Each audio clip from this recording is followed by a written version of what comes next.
¿cómo se dice? El tema principal. Pero tenemos que entender el examen. El examen del análisis de gases arteriales no solamente incluye oxígeno, CO2, sino también la parte de pH y electrolitos. En electrolitos se considera sodio y potasio, porque estos son muy importantes para equilibrar el medio interno. Pero aparte de eso, hay una serie de exámenes que a veces no tienen mucho que ver, que parece que no tuvieran mucho que ver, como por ejemplo hemoglobina, que es un factor muy importante para gases, sobre todo porque obviamente es ahí como se transporta el oxígeno, ¿no es cierto? Si tú estás calculando todas tus cosas ahí, todo feliz, y luego tu paciente está con 5 hemoglobina, tu problema no son los gases, tu problema es la hemoglobina. De hecho, algunos clínicos, ¿cómo se dice? Cuando quieren una hemoglobina urgente, sacan un agua, ¿sí? A veces usan una vena y tú dices, pero tiene el oxígeno, mal. Tranquilo, estaban buscando la hemoglobina. Punto. Entonces, es cuestión también de cómo se interpreta. Otra de estos es el lactato, que realmente está para balancear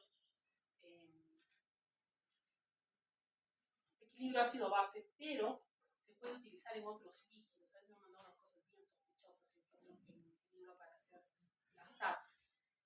Una de las que se trata de hacer es el líquido cefalorraquídeo, para que sea más rápido, porque el examen en sí es bastante rápido. Entonces, por eso, es muy importante saber para qué estás tomando tu examen, ¿sí? En la clase de hoy no vamos a hacer equilibrio ácido-base, no hay forma, no hay todo más.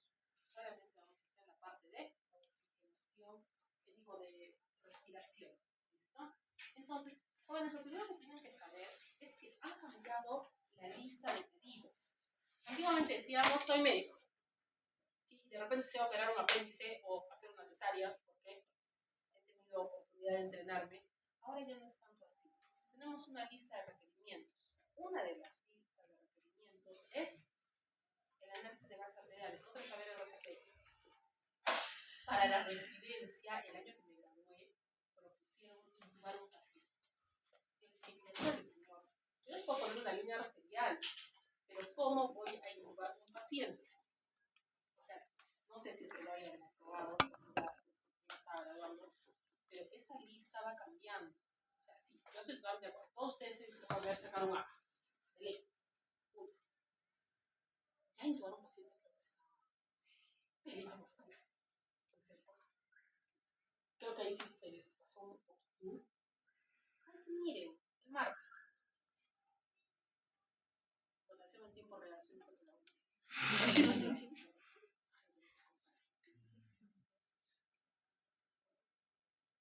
¿Por qué estoy viendo favor a ti? Porque ellos son personas muy amables. ¿Y por qué tienen que dar examen?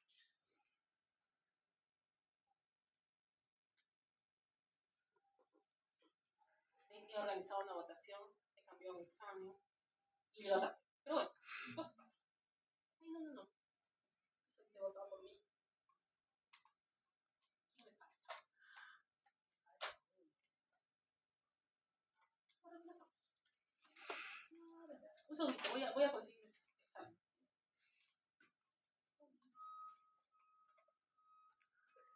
Martes 14 de julio. Que la lista. Sí, jóvenes, entonces, esta lista incluye esto. Jóvenes, esto tienen que saber hacer. Primero, es necesario que antes de los procedimientos se laven sus manos. Si es que no están en un área donde tengan fácil acceso, el alcohol gel funciona perfectamente y luego para el paciente se ponen sus guantecitos. El test de Allen es muy sencillo, ¿cierto? Tienen que acostumbrarse a palpar con 3 deditos, ¿listo? ¿Por qué con 3 deditos? Yo soy partidaria de la técnica de guiar el haga por dedito, ¿listo? Jóvenes, yo les he pedido que me señalen un órgano en el microscopio y no le dan. ¿Cómo creen que les voy a confiar que van a ir con su aguja a la arteria? No. Yo no. Si es que lo logran bien por ustedes. Lamento mucho haber dudado de ustedes, pero no. ¿Listo? Por eso les digo que se acostumbren a tomar con 3 deditos. ¿Por qué? 2 deditos deditos son de guía y un dedito es de poner la aguja. Te dicen, debes tomar con 3 deditos, quitas el dedito del medio y con los 2 deditos clavas en el medio. Una soncera porque se te traba el ángulo. El ángulo se modifica de acuerdo a tu paciente. Entonces, por eso es de la idea de los 2 deditos superiores son para fijar tu aguja, tu arteria, y el tercer dedito es donde estás clavando, de tal forma que, como la presión es suave, clavas debajo de tu dedito que está, no solamente palpando, sino también fijando, porque la tela que se mueve, ¿quién la va a tener ahí? Entonces, desde ahí, tu manito está rosadita. Cierras los dos y dices a tu paciente que cierre el tuyo. Listo, y cuentas 3. Luego abres y sueltas y se pone rojo. Si tu paciente es como ustedes que no me hacen caso, ¿no es cierto? Pueden hacerle que cierre 3 veces la manita para que se ponga pálida. Jóvenes, si es que no sana bien la arteria, se va a trombosar. ¿Listo? Siempre va a haber sangrado en gases arteriales. Yo les estoy planteando la técnica donde estamos con un paciente vivito coleando que más o menos te ayuda. En emergencia van a ver que los pacientes tienen todas sus manitos así moraditas, bien moraditas, porque ha habido obstrucción, extravasación, es todo muy grave. ¿Pero por qué? Para evitar eso tendría que tomar el examen entre 2 y a veces no se puede. Entonces, para nosotros, como lo hacemos externamente, utilizamos presión del paciente. ¿Listo? Entonces, después de la técnica de Allen, tenemos que tener en cuenta la jeringa. Jóvenes, las jeringas paradas son más costosas, pero es mucho mejor porque son más suaves y la heparina que utilizan es distinta. La heparina de botellita no difunde rápidamente. La heparina que está embebida en la pared o que es una perlita que se deshace, difunde mucho más rápido. Es porque necesitan tiempo. Desde que la sangre toca la aguja, tienes 1 minuto antes de que se te coagule. Ahora, no se va a hacer un coágulo, se hacen coágulos pequeños que le tapan el equipo. Entonces, cuando yo les mande una notita que diga coagulado, ¿sí? Me hacen caso. Dicen, pero doctora, se mueve. Me ha tapado el equipo. No, el equipo no se ha tapado solo, ¿no es cierto? Los coágulos alteran muchísimo el resultado. Entonces, si es que ha habido coágulo, los valores no son fiables. Ahora, que esta sangre te puede ayudar para que te hagan un hemograma, porque el objetivo en la vida es tener una hemoglobina, también es cierto. ¿Listo? Y es menos probable que me tapes ese equipo, pero también podría ser. Porque recuerden que aquí todo es pequeñito. Entonces, es muy importante. Estas jeringas sí son más costosas. Les dirán cuánto, sí es bastante, porque si sacas unos 20, 30, 100 agas al día, ya se vuelve otro precio. ¿Listo? Sí se puede tomar con la técnica de heparinización, pero tienen que ser más rápidos. Jóvenes necesitan un cosito, una almohadita. No tengan una almohadita, tienen cartuchera, no me interesa. Enrollen su saco. ¿Por qué? Al dejar caer la muñeca, de esa manera fijas las 2 arterias. Si la muñeca está así, van a bailar más, y aparte de eso, están más profundas, es más difícil de tapar. Cuando la muñeca cae, no así, suavemente, es más fácil que te ubiques. ¿Listo? Entonces, necesitan almohadita. Sería ideal que tengamos las jeringas que no tienen tapita, sino simplemente esta mariposa que se pone y se quita para poder realizar. Jóvenes, esto me refería con la técnica de fijar la arteria. ¿Sí? Yo sí recomiendo que aprendan aquí. Estas son las más fáciles de acceder. Luego, para sí, los internistas les encanta la femoral, pero eso de andar desvistiendo gente, no sé, todavía no está en mis capacidades primordiales. O sea, yo solamente llevo hasta el codo, no me aventuro más allá. La braquial es fastidiosa. Como es profunda, se te mueve. Si se te mueve, te arruinaste. Jóvenes, la aguja es 25 o 27. O sea, un cabello rígido. Ese es el grosor. Entonces, aquí tienes que sacar con aguja 21. La verde. Y entonces tienes que tener aplomo de cirujano. Meter 2 centímetros de aguja. Yo no tengo. Entonces, hasta ahí llegó mi capacidad de encontrar arterias. Y cubital y radial se sacan perfectamente. ¿Listo? Y simplemente necesitas entrar suavecito. ¿Listo? Generalmente proponemos un ángulo de 60 o 45 grados. Depende mucho de cómo sientes tú la arteria. Generalmente es en agudo, 60 grados, y para eso necesitas otra manito, donde has decidido pulsar. ¿Por qué? Se siente una jorobita. Ya cuando estoy alucinando, no mira así tampoco. Se siente que la arteria, cuando está ya el paciente así, hace como una curvita. Entonces, en esa curva es ideal palpar. Entonces, por eso tomas tu dedito, tú con tus 3 deditos, y donde está la jorobita vas a dejarlo libre. Y luego con tus otros 2 deditos, es como que la fijaras, simplemente la sientes que sigue latiendo, y tu otra manito va a alcanzarla. Entonces, estás tomando debajo de tu índice. ¿Listo? Eso es muy importante porque hemos hecho una antisepsia prolija. Es decir, que donde voy a poner la hojita ya no vuelvo a poner el dedito. Entonces, ahí se tienen que imaginar su arteria. Por estos deditos ayuda al diagnóstico. Se imaginan su arteria haciendo su gordito, y ustedes con el otro dedito empujando al gordito y entrar.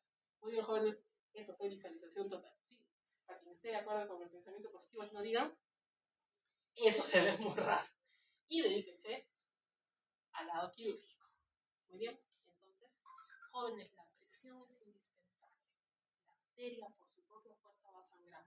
Necesitas mínimo 1 minuto de presión si es que tu paciente no tiene ninguna alteración, no toma medicamentos y no es una dama con fragilidad capilar, porque si no, igualito se te va a hacer feo. Si es que es uno de los pacientes que toma algún medicamento, warfarina o tiene algún portalina, cualquier cosa, necesitas 3 minutos de presión. Cuando estás en un paciente consciente o con un pacientito en sala, se utiliza la técnica de el ovilito. Agarras tu gasa, haces un ovilito bien gordito, presionas fuerte y pones el esparadrapo. Es cierto que vaya apretando ahí mientras tú vas a homogenizar. ¿Listo? La jeringa de Haga se homogeniza así. No van a hacer esto. Pero se homogeniza después de tapar. Entonces, ¿qué hago con la agujita? La tapo, ¿no es cierto?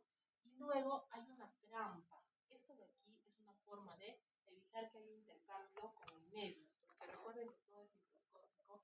Las células están vivas y comiéndose el oxígeno y el azúcar también. Entonces, por eso es que esto se tiene que trabajar rápido. Las más modernas tienen una trampa de oxígeno. ¿Qué pasa? Tienes que eliminar la muestra que esté en el pivote. Y allí, si es que ha habido algún pasaje de oxígeno, se va a eliminar. Es un poquito más estable. No varía mucho los resultados. Muy importante poner nombre, jóvenes, porque las jeringas son iguales. Cuando ustedes vayan a ver los de Haga del hospital, hay una colita de jeringuitas, ¿no es cierto? Entonces, por eso la jeringa tiene que tener su esparadrapo, su sticker, lo que sea, que diga de quién es. No se acostumbren a escribirlas. El material de jeringas no agarra indeleble. Entonces, ahí hay que tener cuidado. ¿Listo?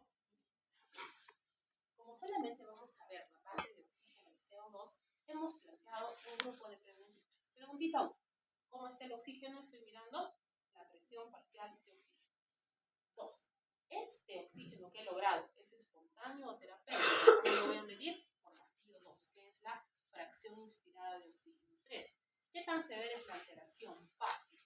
PAFI es una relación que te va a estandarizar, en vez de que tengas que pensar si es que tiene oxígeno o no tiene. No. La PAFI la tienes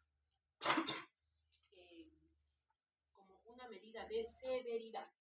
Hay insuficiencia respiratoria, entonces aquí tienes que ver la presión parcial de oxígeno versus la presión de CO2 y de cilindro. Y buscar la etiología más probable, porque como les digo, su pacientito no viene con un letrerito diciendo tengo tal cosa. ¿No? Muy bien, entonces, tenemos que volver a fisiología. Como les había dicho, lo más importante es para el transporte allá.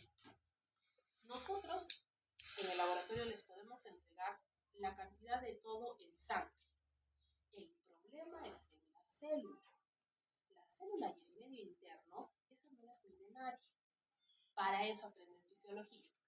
Entonces, lo que yo les estoy entregando es la fracción disuelta, o sea, lo que está nadando en la sangre y que obviamente va a interactuar con el aparato respiratorio para modificarse. Pero quien va a entregar el oxígeno es eso es que el AGA también mide la hemoglobina. ¿Por qué? No es el que tú te estés matando poniendo el oxígeno y la criatura lo que no tiene es hemoglobina, ¿no es cierto? Entonces, recuerden ustedes que esta va a tener una saturación al 97%, pero aquí tenemos que ver otro concepto que es más reciente. Ya no se trata de subir la saturación al máximo. Dependiendo de la patología, a veces te dicen quédate en 95, si han llegado a 94 es más que suficiente. Necesitas un poquito más, hasta 97, 98, pero 100 es una mala idea siempre. ¿Listo? Entonces 100 no. Y obviamente aquí la disolución va a depender de la cantidad que le estoy aportando. ¿Y quién aporta el oxígeno? El pulmoncito. ¿Yo qué estoy haciendo, doctora? Ayudándole al pulmoncito. Entonces está de ayuda. Jóvenes, tenemos que ver en qué realidad estamos. ¿Estamos por debajo de los 2000 o por encima? Qué bueno. Nosotros estamos ya por encima. Todo esto de aquí es lo que se considera para nivel del mar, ¿no es cierto? Vamos a considerar que de este lado está Moquegua y que del otro lado, enfrentito, estamos nosotros, ¿no es cierto? Por eso, jóvenes, nosotros trabajamos con cantidad de oxígeno en sangre, ¿sí? El nivel del mar es lo que les han enseñado en el libro, cerca de 100, 90 más o menos 10 como normal C. Pero para nosotros, con 75 nos alcanza, entre 60 y 75. Sí se van a tener que aprender esto, porque cuando les ponga los casos clínicos, ¿qué me van a responder? ¿Te van a ver la tabla? No, ¿listo? Las tablas por altura no vienen. Y eso es lo que muchas veces les afecta a ustedes porque están ustedes interpretando X y se olvidaron de la altura. Y ahí sí no se parece. Entonces, la hipoxemia es lo que vamos a tratar de solucionar. Pero tenemos que tener en cuenta que nosotros podemos causar hiperoxemia. La hiperoxemia va a ser tóxica para los tejidos, principalmente para el pulmón. Uno, se pierde la capacidad de distensibilidad, como así se puede generar inclusive, no se llama con el colapso grave.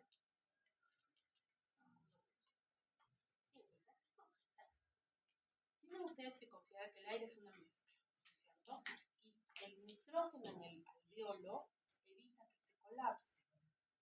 Si tú le pones todo de oxígeno, contra más oxígeno le estás poniendo, más se está colapsando. Entonces, si llegas a 100, estás perdiendo alveolos. Respiración a respiración. El segundo es que el oxígeno se transforma en radicales libres y estos radicales tienen un límite para ser utilizados. Ustedes deben saber cuál es el problema. El problema es que entre más respiras, más se agotan, más daño. Esto se demostró, por ejemplo, en fibrosis pulmonar. En fibrosis pulmonar, el tratamiento es oxígeno, pero si le subes demasiado el oxígeno, estás disminuyendo los años de sobrevida para el paciente. Porque al ser demasiado oxígeno en contacto con el pulmoncito, se hace daño. Entonces, por eso la hiperoxemia es mala. ¿Qué hemos aprendido? ¿Cierto? La hiperoxemia es mala. Entonces, tengo que aprender. Si estoy a nivel del mar es de 80 a 100 y si estoy en Arequipa es de 60 a 75. Entonces, estoy en el ERES. Y eso es historia. Por eso les contables. Muy bien, comenzamos entonces. Hemos dicho lo primero. Veamos este CO2. 55 a menos del nivel del mar. Muy mal. En cambio, de este ladito, miren, tengo 61. Estaba aprobado. Déjenlo tranquilo al paciente. ¿Sí? ¿Qué quiere? Nada. ¿Qué? Este pacientito, nosotros tenemos una mecánica respiratoria distinta. Ya estamos a una altura suficiente para tener alcalosis respiratoria compensatoria con hiperventilación mínima. Ese es nuestro estado natural de vida. ¿Listo? ¿Tenemos un problema? No. Total, vive en el Everest. Chismes. Esa gente es otra.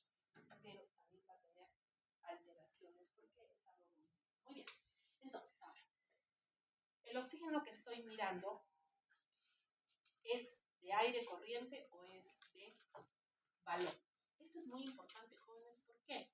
Porque les dije que había toda una tabla de valores calculados. Estos valores calculados van a perder su utilidad si es que no pones el PO2 apropiado. por eso a veces ustedes están leyendo así todos felices, pero mira, aquí dice, mira los colegas, yo digo, ay,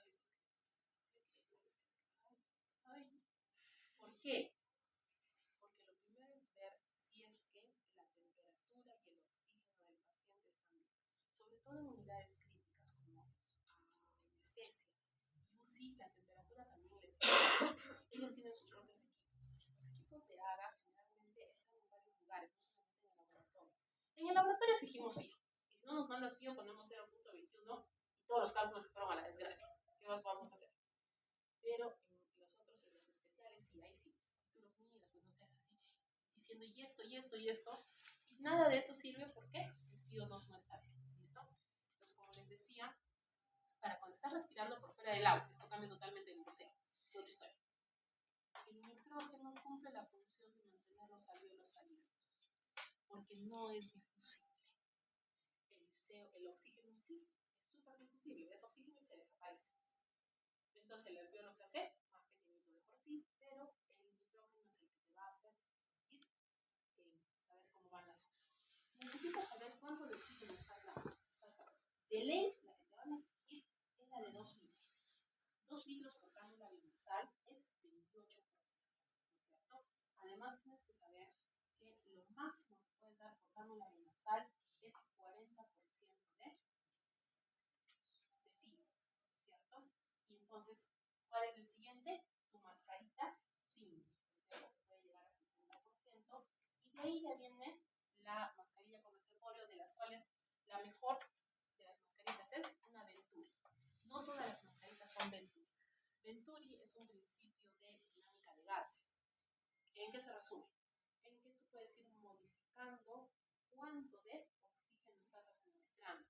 La gran ventaja de Venturi es que la ruedita te dice exactamente qué porcentaje de FIO2 estás dando. Otra ventaja de Venturi son estos huequitos. Estos huequitos ayudan a que el CO2 se elimine más rápido y disminuye el riesgo de que vuelva mi pacientito a respirar CO2. Entonces, por eso, este es el mejor. Problema con la Venturi. Está muy caro. Entonces, por eso, si se fijan, es muy poco probable tener máscara Venturi. Entonces, por eso, se les ha puesto los numeritos de la máscara de reservorio, pero con esta podemos llegar hasta un 90%. Si ya es intubación, ya después vamos a tener que sí se puede llegar un poquito más, pero ya les he dicho. Actualmente se está tratando de no pasar de 94.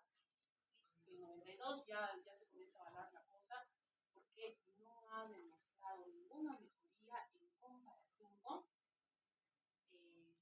o sea, 100% no es más que 92. ¿Sí? Al contrario, podría, pero tiene que tener en cuenta dos situaciones. La situación que es aguda, donde estas variaciones finas van a ser secundarias a que el paciente respire. Conforme se vaya viendo la reevaluación, es donde va a cambiar. Jóvenes, los hagas caducan muy rápido. Tienen que leerse dentro de los primeros 20 minutos y se supone que tu haga vale más o menos, digamos, una hora. O sea, es la 1 de la tarde, ¿no es cierto? Y su haga es de las 6 de la mañana. El paciente crítico, no sé qué cosas estarán manejando, porque el haga de las 6 de la mañana ahora, no. Y por eso también es muy importante cuando ustedes piden el haga, saber para qué lo están pidiendo, ¿no es cierto? Porque a veces llega a la medianoche, le han tomado el haga a las 6 de la tarde, ¿y qué hicieron con el haga? Nada, no avisaron, no vieron, no modificaron, entonces hay que volver a tomar, ¿listo? Entonces, ahora, vamos a ver aquí la FIO2. La FIO2 siempre se debe escribir en función de 1, o sea, lo máximo que puede haber aquí es 1, la FIO de referencia es 0.21. Entonces, jóvenes, ya no es lo mismo tener 57 a nivel del mar con 80% de FIO2. Sí, o sea, el alvéolo es casi puro oxígeno. Y tu oxígeno disuelto en sangre está bien bajito, ¿no es cierto? Aquí, ¿cuánto tengo de FIO2? 24. O sea, esta es una mascarita a 1 litro. Muy bien. ¿Y cuánto tengo de oxígeno? 106. ¿Ya me pasé o no me pasé? Sí, me pasé. Entonces, debo mantener ahí todavía a 2000 metros con 100. No, pues estoy repasada, ¿no es cierto? Entonces, esto, obviamente, a largo plazo te va a ayudar a que tu pacientito se desinflame menos. viene la PAFI. Su nombre lo dice todo. Pones la presión parcial de oxígeno sobre la FiO2. La FiO2 en decimal, como les he enseñado. ¿Cuál es la gran ventaja? La gran ventaja de esto, de que estás viendo si lo que estás suministrando está sirviendo. O sea, si yo estoy dando oxígeno y está mejorando la PAFI, estamos bien. Pero no solamente esto. PAFI fue un score que se creó para síndrome de distrés respiratorio del adulto. ¿Qué necesitas para eso? Primero, esta relación y además también alteraciones en la imagenología de los pulmoncitos. Sirve perfectamente para neumonía y sepsis, ¿sí? Pero la escala le pertenece a síndrome de distrés respiratorio del adulto y se la tienen que aprender. ¿Cuál es otra gran ventaja de PAFI? Que no importa la altura, ¿sí? No importa si estás en el Everest. Esto te va a decir si es que el distrés respiratorio es importante o no. Entonces, ahora saquemos. Ustedes como personas jóvenes deben tener 70 de presión parcial de oxígeno a 21%. ¿Cuánto tienen de PAFI? No necesitan una calculadora, ni de chiste van a tener una calculadora en el examen. ¿Sí? Así que cuando me digan doctor y la PAFI agarras tu lapicito o tu lapicerito y hay un cantito, comienzas a dividir, ¿no es cierto? 350, 300 y algo, ¿no es cierto? Entonces están normales. Felicitaciones. Estos valores tenemos que aprender para poder decir si es que nuestro síndrome de distrés respiratorio es leve, 200 a 300, moderado de 100 a 200 y grave menos de 100. ¿Listo? Entonces, jóvenes, aquí está también calculado. La PAFI se llama también ratio PF o índice PF. Cualquiera de estos que vean en su hojita va a hacer lo mismo. Pero miren, entonces aquí tengo 0.32, de oxígeno tengo 55, eso se ve mal, ¿no? Ahora veamos la PAFI. 172, ¿estamos mal? Estamos mal, muy bien. ¿Estamos todos de acuerdo que estamos mal? Pero esta PAFI la van a tener que hacer ustedes en caso me manden cosas sospechosas como esta. El equipo ha asumido 0.21, pero tu paciente estaba a 80%. Entonces, ahora miren, la PAFI que se veía aquí, que no se ve, ¿cierto? ¿Se llega a ver? Aquí, ¿cierto? Esta PAFI no vale para nada. Igual que todos los calculados. Entonces, tienes que agarrar tu lapicerito y tu calculadora y como ponerte a calcular, ¿listo? Entonces, miren ustedes, este 56 con 0.8 también está en el caso de insuficiencia severa. Por eso es muy importante enviar cuánto de oxígeno hay, porque yo no sé adivinar. El equipo copia lo que está escrito. ¿Entendido? Entonces ya hemos visto nuestro tercer parámetro. Ahora, hay una insuficiencia. ¿Cómo definimos insuficiencia? Depende. Insuficiencia de tipo 1 se refiere al oxígeno, es decir, la presión parcial de oxígeno A disminuido por debajo de lo que habíamos considerado normoxémico. A nivel del mar se entiende, ¿cierto? Menos de 60. Y para nosotros menos de 45. ¿Listo? O sea que la diferencia es importante. Tipo 2 se refiere a el acúmulo de CO2. El acúmulo de CO2, en el caso por debajo de 2000 metros es 0.55. Si se recuerdan ustedes, el límite era 40. Nosotros de 40 a 55 no estamos en insuficiencia todavía. Estamos mal, pero no estamos en insuficiencia. ¿Entendido? Muy bien. Entonces, y luego tenemos para allá más de 45. Aquí sí se aplica el rango que conocíamos de inmediato. ¿Cuál es la de tipo 3? Donde tienes poco oxígeno y mucho CO2. Jóvenes, necesito que aprendan el postquirúrgico. Cuando un paciente está saliendo de anestesia, no va a tener un buen reflejo respiratorio. Está respirando con las úlceras. ¿Listo? ¿Eso qué quiere decir? Que no está ingresando cantidad suficiente de oxígeno. Pero además, está respirando muy lento. Es una respiración que es superficial y lenta. En la velocidad está la capacidad de eliminar el CO2. Entre más lentito respire mi paciente, menos CO2 va a eliminar. ¿Y eso por qué es? Porque está en anestesia. Jóvenes, cuando les dejen cuidar a un paciente,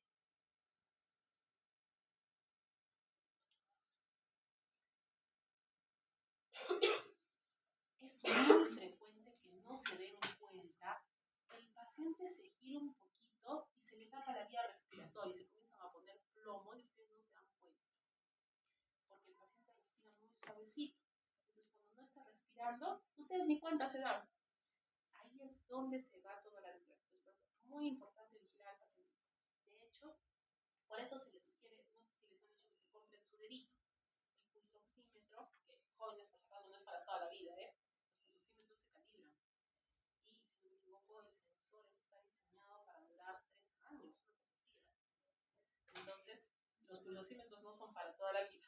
Esos son los estetoscopios. ¿No?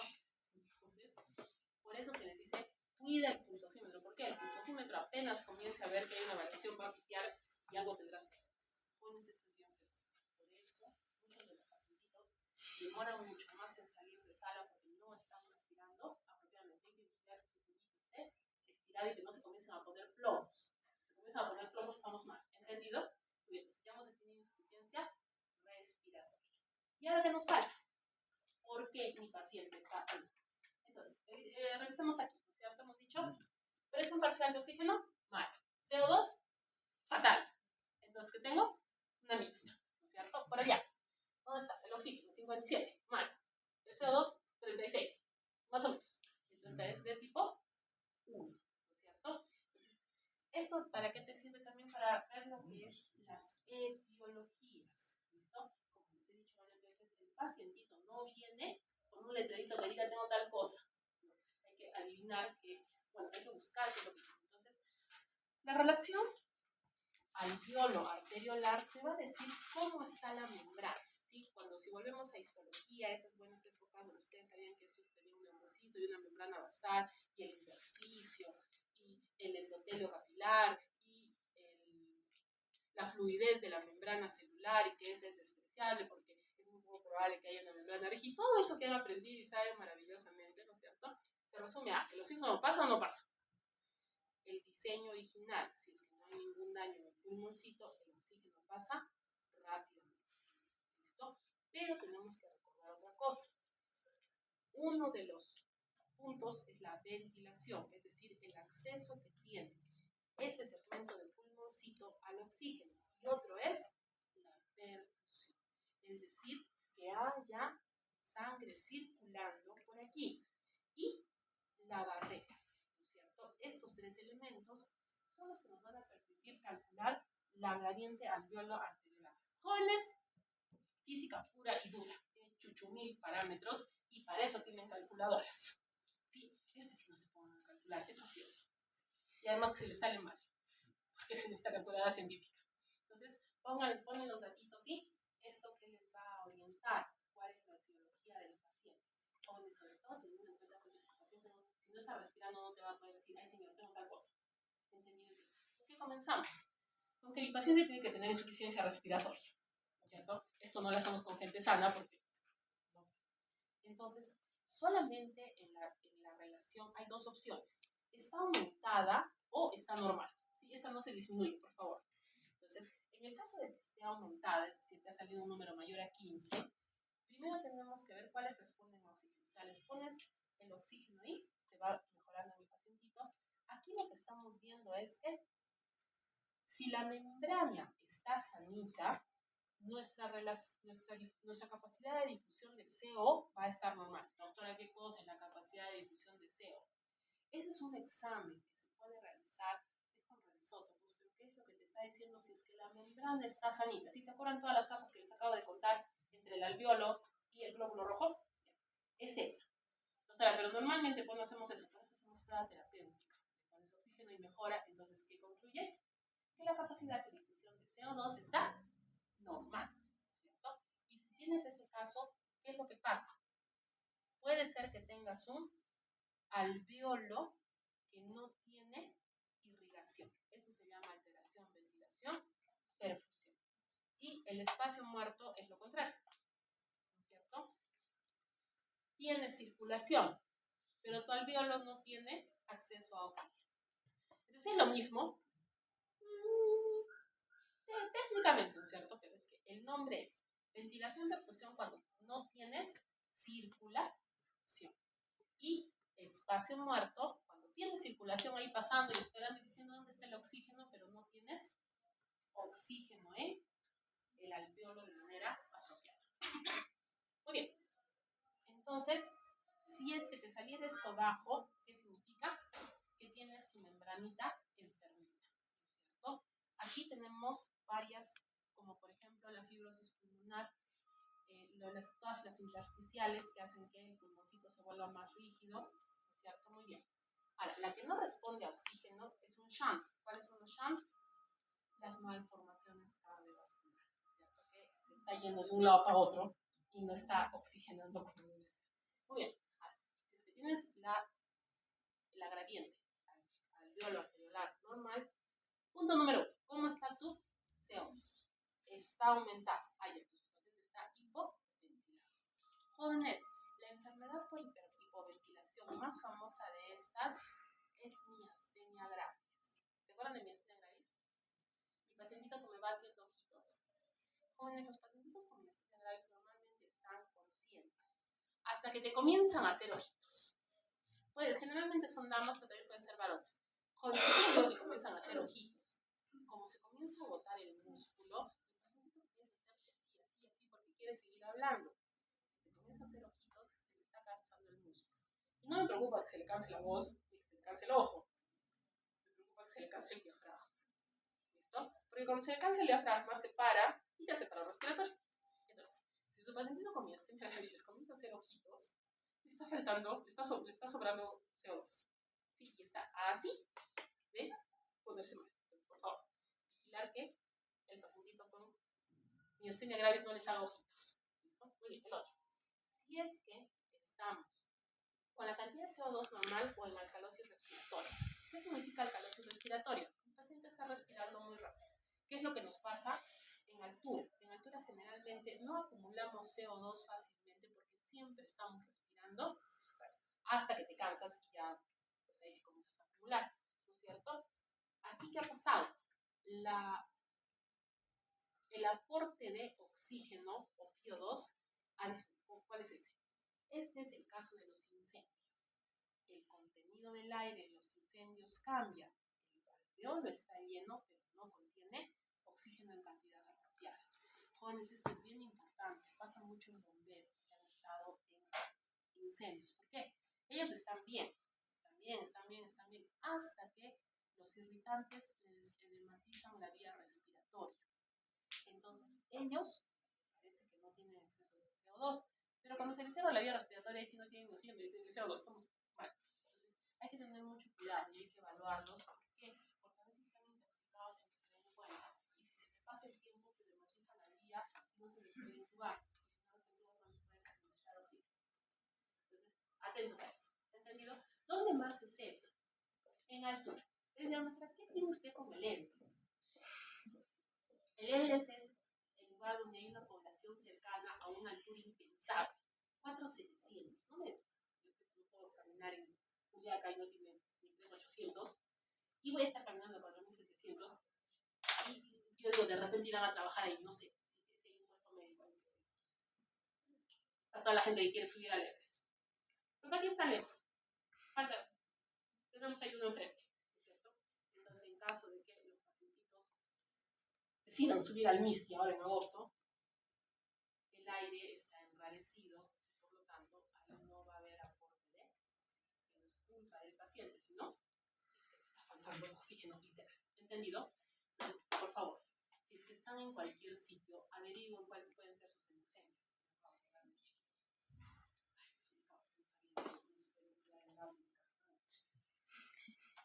No creo que tampoco se enteraron. Pero bueno, mejor salgo corriendo de aquí porque no les tengo que poner nota. Muy bien, entonces, ¿qué estamos? Hemos dicho que una de las alteraciones que hay entre la ventilación y la perfusión es cuando la sangre está ahí, el oxígeno está ahí. ¿Y qué pasó? La membrana se fue a la desgracia. Esto pasa en la neumonía. qué? Porque todo el detritus, los neutrófilos que están ahí peleando van a impedir que el oxígeno pase. ¿Cuál es la gran ventaja en este caso? De que no todos están llenos de pus, ¿cierto? No hay neutrófilos en todos, entonces en aquellos que sí están con acceso a la circulación es que vamos a poder administrar oxígeno, ¿cierto? El tromboembolismo pulmonar secundario es mucho menos frecuente, pero también puede alternarnos esto. Entonces, alteración de la difusión si es que se ha malogrado la membrana, ¿cierto? En fibrosis pulmonar y todas las intersticiales que les había dicho, que tenemos en toda la zona minera del país, ¿cierto? La del shunt ya les dije, las malformaciones congénitas que se llevan las cosas, ¿cierto? De un lado al otro. Y puede haber también falta de reinificación de un pedazo, ¿cierto? Dentro de las patologías musculares que habíamos hablado de la hipoventilación, habíamos dicho que muy importante es miastenia gravis. La otra que tenemos que aprender, jóvenes, es Guillain-Barré, ¿sí? ¿Cómo era Guillain-Barré? A ver si aprendieron. Parálisis, simétrica, ascendente, progresiva. ¿Hasta dónde? Hasta el diafragma, donde haces paro y de preferencia no, ¿cierto? Entonces, esta de las parálisis son bien peligrosas. Otra neurológica que da parálisis es tétanos. Tétanos también es una parálisis, en este caso es espástica, pero si también, si avanza lo suficiente, va a paralizarte vía respiratoria y de eso se va a morir el pacientito. ¿Entendido? Entonces, tenemos que recordar esto. Respiran por un músculo y el músculo se llama diafragma, ¿sí? Los accesorios de la respiración aportan 10%. No, pues no. ¿Sí? Sí, no sé por qué le gusta tanto aprender los accesorios de la respiración. Son bien llamativos y bien escandalosos, porque el paciente tiene asma, pero aportan 10%, ¿cierto? Y hemos dicho que no hay aporte de oxígeno, es decir, cae la PO2 cuando estamos con toda mi corte de criaturas subiendo al MISTI, ¿sí? Y ustedes al costado, si ustedes son los que están respirando el oxígeno, pero bueno, en todos los incendios hay que tener mucho cuidado ahí, porque no es sano, ¿sí? Por eso siempre se les enseña. En un incendio, te pancita al suelo, porque lo demás no es sano. Es un problema. Muy bien. Pasamos a TBC pulmonar. En nuestro país, la tuberculosis está cambiando hacia la resistencia. Nuestro gran problema actualmente no es que mi pacientito se contagie de tuberculosis solamente, sino la gran cantidad de gente que ahora tiene resistencia a varios medicamentos. De por sí, tratar tuberculosis es bien complicado, jóvenes. Estamos peleando con la tuberculosis desde hace 6.000 años, ¿sí? La tuberculosis mataba gente en la época de los faraones. Y todavía no le hemos ganado. Entonces, es bastante la cantidad y se está poniendo más énfasis en la tuberculosis en el programa nacional. ¿Por qué? Porque cuando estos pacientitos van al hospital, van a contagiar a personal de salud y a otros pacientitos, pero el riesgo es que cada vez más sean contagios por multidrogo resistentes o por extremadamente resistentes. Entonces, esto hace que el tratamiento sea mucho más caro y mucho más difícil. Jóvenes, ¿qué estamos mirando aquí? Aquí tenemos tres cositas, ¿no es cierto? La de arriba es la morbilidad. ¿Qué es la morbilidad? Nuevos más recaídas. La segunda línea es la tuberculosis total. Esta tuberculosis muchas veces no tiene diagnóstico de laboratorio. Esa es la competencia. Puedo decir, vale, no soy yo, pero son ellos. Y hay unos que no tienen diagnóstico fijo, sino que decimos, es un contacto. No, pues entonces se les da tratamiento. ¿Qué cosa es esta rayita? Esta es mi rayita con pacientitos con tuberculosis pulmonar que tienen examen positivo, ¿cierto? Y si se fijan, son el 40% de los pacientes. O sea que la tuberculosis pulmonar es la que tiene una de las mayores cantidades y por eso es muy importante conocer su laboratorio, ¿sí? Jóvenes, la tuberculosis en el mundo es un problema que se está tratando de eliminar no solamente por el daño que le produce al paciente, sino que entre más gente se contagia, los pacientitos con inmunodeficiencia también están más afectados, hay mayor mortalidad. Y por último, la familia con tuberculosis se ve afectada. ¿Por qué? Los pacientitos que se hayan contagiado dentro de la familia no pueden trabajar, tal vez es un problema social y económico. Y aparte de eso, los niños menores de 6 años en contacto con pacientitos con tuberculosis pulmonar tienen una mayor probabilidad de contagiarse. Entonces, tengo muchos más problemas. Jóvenes, la incidencia de tuberculosis en el país está aumentando. Y con la pandemia de VIH, porque el VIH todavía es pandemia, esto se hace mucho más grave. Ya les había dicho, ¿no es cierto? Si sea lo que tienes que diagnosticar es primero tuberculosis. Entonces, ¿qué pasó? La OMS dijo, vamos a reducir todo este problema de la tuberculosis, y luego la OMS se quedó sin presupuesto. Sí. En 2024 le quitaron el presupuesto, entonces no sé cómo estará, no tenía el valor para ver cuánto ha caído la tasa. Pero después de que reapareció el ébola, después de 10 años, no le tengo mucha fe a ver los índices de tuberculosis. O sea, no se asume que también está viendo la desgracia de manera muy semejante, ¿no es cierto? Entonces, ¿qué es lo que queremos? Que disminuya la cantidad de pacientitos que se contagian. ¿Por qué? Porque se contagian de otro pacientito. Si a estos pacientitos les doy tratamiento, no se van a contagiar, voy a tener menos pacientitos que fallezcan. Y aquí es donde digo, queremos tratar a todos los pacientitos, sobre todo si son pacientitos que tienen resistencia. ¿Para qué? Para que cuando se contagien a otros pacientitos, no me los contagien por resistencia, o sea, no son malos. ¿Entendido? Entonces, tenemos que aprender definiciones operacionales.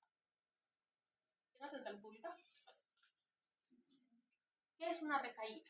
Es cuando mi pacientito se curó y ha vuelto a presentar sintomatología. No tal y como sabía que se curó. Ahí está otro problema.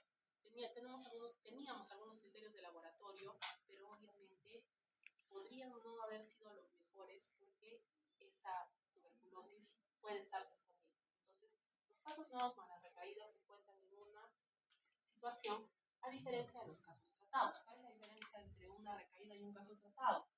La recaída había completado el esquema de tratamiento y tenía exámenes que decían las cosas van bien, ¿no es cierto? En cambio, el caso antes tratado generalmente se refiere a personas que no han completado el esquema en cualquier punto, ¿no es cierto? Me harté, me dolió mi pancita. Las pastillas son horrorosas, es bien difícil. Entonces, sí, pero dicen, ¿por qué voy a tomar tanta cosa fea? Y la otra, ¿qué pasa si es que el pacientito tomó el tratamiento pero nunca volvió a hacerse el examen de control? Ese también puede ser. ¿Entendido? Entonces ahí está la diferencia. Jóvenes, entre todo y todo, cada año diagnosticamos más de 20.000 casos. ¿Listo? Y aproximadamente tuberculosis pulmonar prodispositivo, es decir, la que es con vaciloscopía, la que es con signice, la que les he enseñado, son aproximadamente unos 13.000. O sea que tengo más o menos 10.000 que tienen otro tipo de diagnóstico, ¿no es cierto? Entonces ahí es donde decimos el criterio inmunológico, el criterio de radiología, ¿no es cierto? Pero no tenemos un diagnóstico definitivo de laboratorio. ¿Por qué me preocupa tanto? ¿Cuál es su problema aparte de ser la jefe de laboratorio? ¿Cómo sé que se ha curado? Entonces yo digo, eliminar el VAR del esputo significa que el paciente se ha curado, ¿no es cierto? Entonces, ¿qué le elimino si no tengo diagnóstico de laboratorio? Entonces digo, ¿se curó o no se curó? Que no tenga la competencia de si ellos no han hecho el diagnóstico. Esto es un problema operacional. O sea, decimos, ¿con qué seguridad dices al paciente si esto pinta que va bien o no? Entonces, ahí acá me voy a recordar que justamente les tengo que decir, pero no lo había escrito. Por favor, si algún día rotan fuera, inclusive en alguna de las clínicas de día, puede que les pidan un cuantiferón. No les están tratando de insultar. El cuantiferón es una forma de ver si es que hay una interacción reciente del sistema inmune con Mycobacterium tuberculosis. En el entorno internacional es bastante importante. ¿Por qué? Porque en nuestro caso, la PPD, que también es un criterio inmunológico, tiene valor 0. Porque estamos vacunados. Entonces, nosotros reaccionamos a PPD. Porque para eso está la vacuna. Y por lo tanto,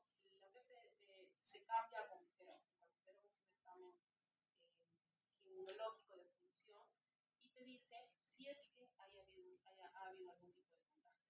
No es que tengamos nada contra ustedes, sino que siempre que el personal de salud está en contacto con el hospital es un riesgo que debemos asumir y que se debe enfrentar, sobre todo porque imagínense que se ponen malitos en una rotación externa. Tenemos que tener en cuenta que la tuberculosis es medio peligrosa. Entonces, el tiempo pero no se afecta. Porque luego, a veces, cuando se enteran de que es para tuberculosis, a veces, no pasa nada. Simplemente le están preguntando el sistema inmune. ¿Ya has peleado recientemente con un micobacterio en tuberculosis? Entonces, el sistema inmune manda una cartita en forma de consejero. ¿Listo? Sí, no se me ofenda. Porque sí tiene que desofender. Entonces, no, es que. Bueno, aquí estamos viendo que la tuberculosis pulmonar es la que más se diagnostica, de ley, la que más está. Pero ¿qué es lo que nos preocupa, jóvenes? La cantidad de resistencia en pacientitos que los pierdes del radar. ¿Sí? Es frecuente que cuando un pacientito sabe que hay resistencia, como que se desanime y diga, ya, pues, porque si no me van a ayudar. Lo mismo pasa con la extremadamente resistente. Hay un grupo de pacientitos que estamos perdiendo. Este problema es bastante severo y se ha identificado. Había gente que quería que los identificaran como antes casitas de tuberculosis, o sea, donde estos pacientitos vivan juntos para que tengan algún tipo de protección, cuidado y no estén contagiando. Algunas se hicieron con presupuestos municipales, pero en el caso en que los pacientitos tenían también un componente familiar, donde pues la familia también no tenía mucha oportunidad de apoyarlos, entonces vivían en estas casitas aislados. Sí hay algunas experiencias, jóvenes, ya les digo, para drama, poderse, ¿cómo se dice?, hacer el turno en orden, ¿no es cierto? ¿Sí? Y ir viendo la lista de los pacientitos, drama asegurado. ¿Sí? Bien, sobre. Los síntomas. Jóvenes, se necesita saber cómo pedir la muestra. Entonces, ¿a quién le voy a pedir la muestra? Sintomático respiratorio. 2 puntos. Paciente con tos y expectoración por más de 2 semanas. Y en estos casos son 3 muestritas para el diagnóstico. ¿Esto por qué? Entre más muestritas das, mayor sensibilidad para poder ubicar el Mycobacterium y poder hacer un diagnóstico apropiado. Aquí entran ustedes también. Esa misma hojita maravillosa de toma de beca les corresponde a todas las personas que trabajan en hospitales y me tienen que dejar 2 muestras. Como en este caso no es para diagnóstico, porque no tienen sintomatología, es para asegurarnos de que no se hayan peleado con un Mycobacterium tuberculosis este último año. Es bien frecuente que me manden babita. ¿Listo? ¿Por qué? Se olvidaron. Están en la cola y ya listos para irse de vacaciones. Entonces, ¿qué están haciendo? Juntando toda la babita que pueden, ¿no? Con la saliva es una muestra pésima para beber. No vas a encontrar nada. Por eso a los niñitos, a los niños menores de 6 años, no se les pide esto. Le van a mandar babita. En ellos es muchísimo mejor pasar una sondita y extraer contenido de esto. Porque se comieron todos los micobacterios. Entonces, ahí sí me va a salir muy bien el Sigmix. Pero para ustedes que me anden pasando babita, pues es una vergüenza. Jóvenes, no sabemos cuál de los pacientitos que están tosiendo tiene. ¿Sí?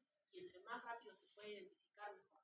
¿Cómo sabemos que la muestra es buena? Cuando realizamos la coloración, tienes que tener más de 25 polimorfos nucleares y menos de 10 células epiteliales. Si es que es babita, todo van a ser células epiteliales, entonces ya sabemos que acá les ponemos granos, ¿no es cierto? 30 células epiteliales. ¿Qué les estoy diciendo? Lo estoy acusando de que me ha mandado babita. No siempre, ¿cómo se dice? No siempre.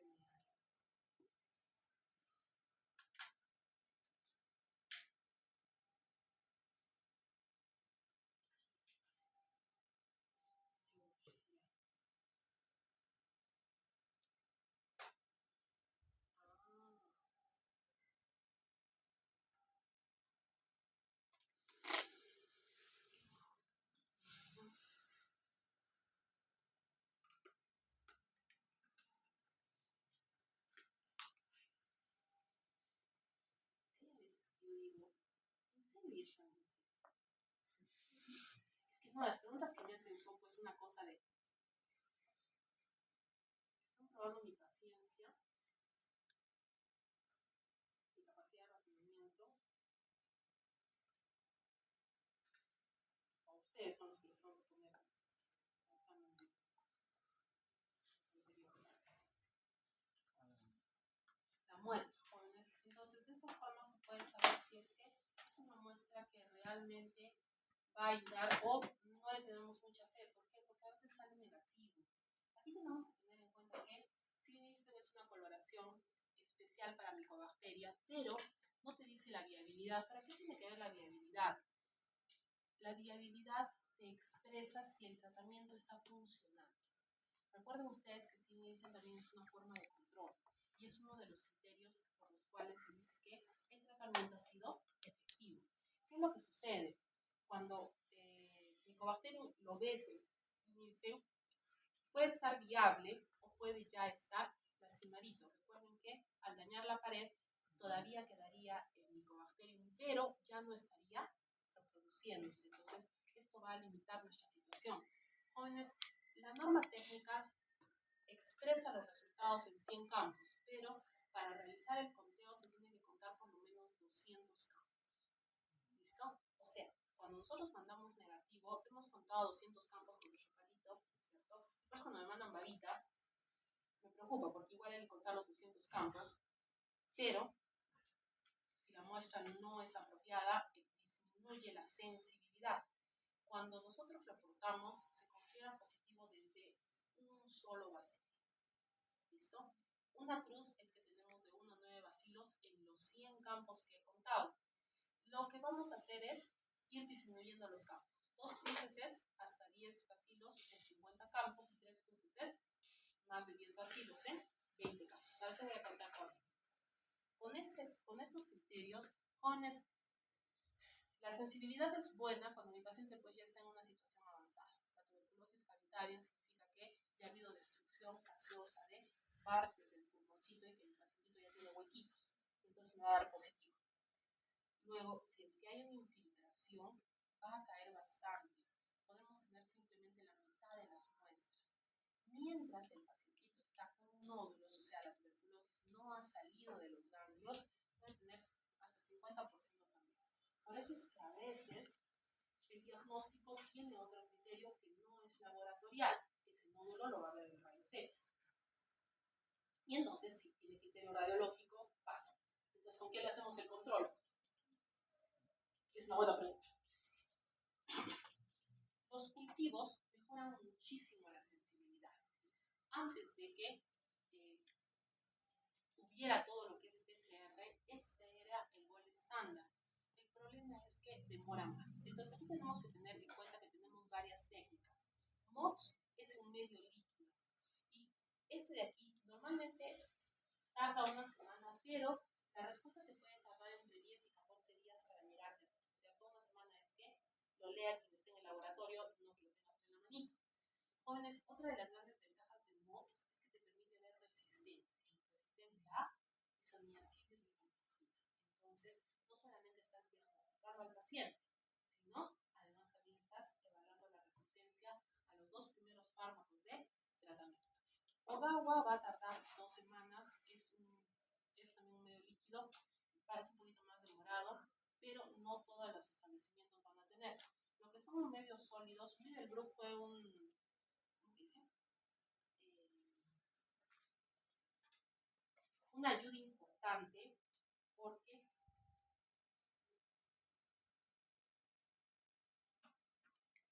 redujo el cultivo tradicional, que es el de Lowenstein-Jensen, de 2 meses a 1 mes y medio.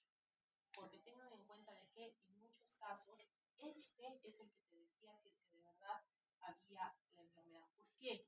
Solamente necesitas una bacteria. Aunque una bacteria caiga en el cultivo y crezca, es positivo, ¿no es cierto? Y lo mismo te serviría para el control del tratamiento. Si otra vez hago el cultivo y ya no crece nadie, podríamos decir que el paciente ha tenido un tratamiento exitoso. ¿Entendido? Muy bien.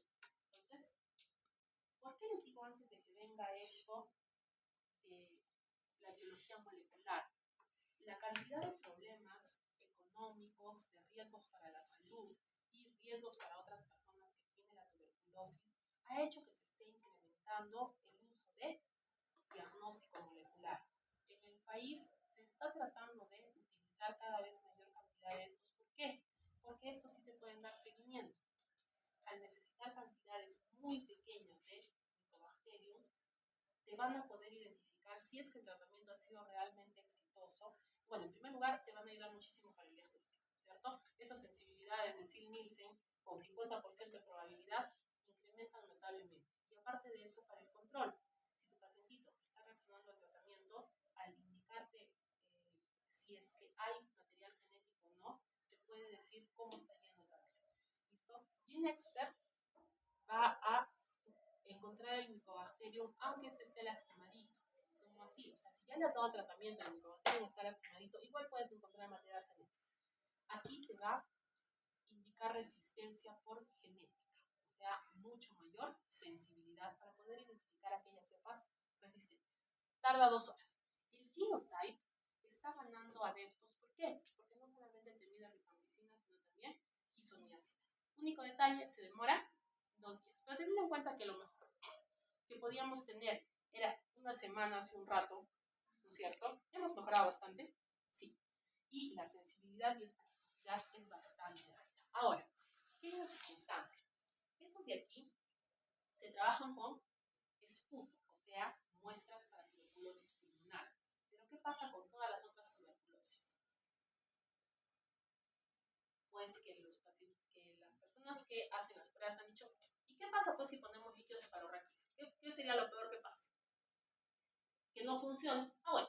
Y si funciona, bien, ¿cierto?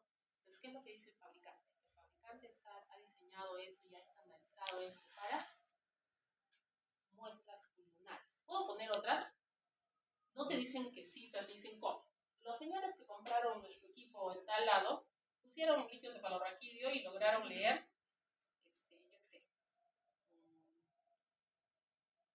20 muestras que dieron positiva. O sea, de las que dieron negativas, ¿cuáles eran realmente negativas? No sé, eso no he medido. Entonces, ahí está el detalle. Por eso a veces en el laboratorio nos responden, pero respóndanos si es sí o no. No se puede. ¿Listo? Entonces, frente a la situación de la resistencia, ahora la OMS ha propuesto mejor utilizar C5. ¿Por qué? Porque en este caso, lo primero que debes hacer es utilizar GeneXpert y ver resistencia a rifampicina, isoniazida.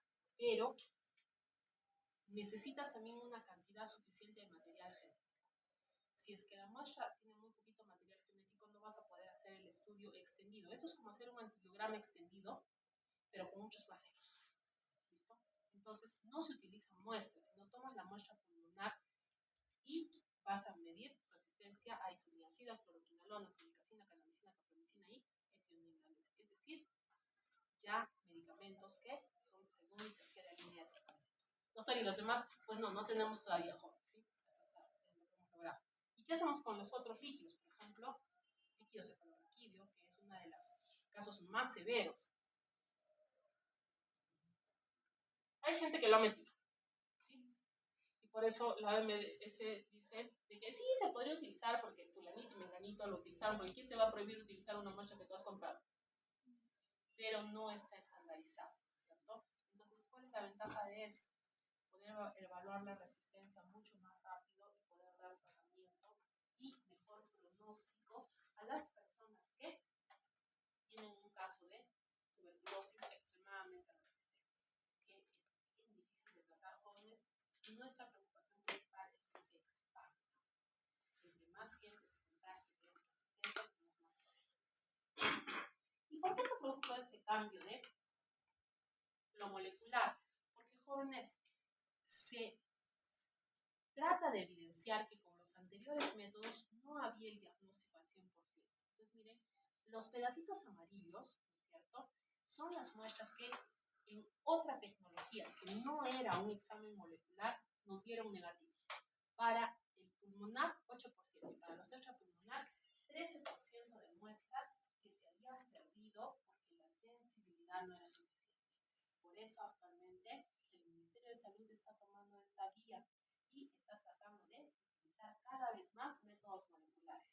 Y miren ustedes, para el líquido cefalorraquídeo, el expert primero sacó una cuarta generación y ganamos 7% de diagnóstico y el ultra 8%. ¿Eso qué quiere decir? De que la sensibilidad del diagnóstico se hace mejor.